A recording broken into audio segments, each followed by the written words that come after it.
La última guerra a Chipre va a ser en el año 1974 entre chipriotas turcs y chipriotas grecs.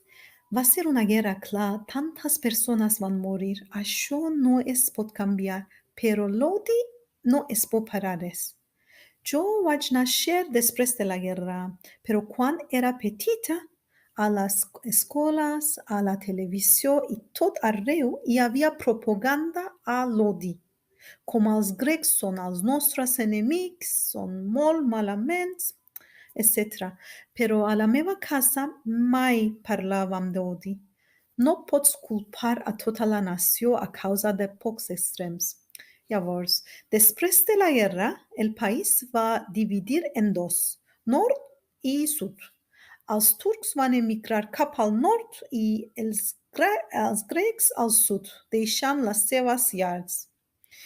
I sovint es parlava a la meva casa i a la família l'amor de la seva terra i com la van perdre. Tenim una frontera entre nostra illa separant nord i sud. No podíem entrar cap al sud de Xipre abans de l'any 2001. Tan aviat com van obrir la frontera, la meva família va passar amb passaporte al sud per veure els seus pobles i les seves cases. Memòries molt emocionades.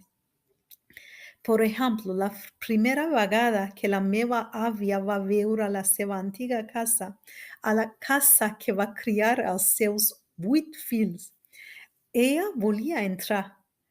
Però la porta estava tancada i no la veia. I ella estava tan emocionada d'entrar. La meva mare havia d'aturar-la i recordar-li que no era la seva casa ara.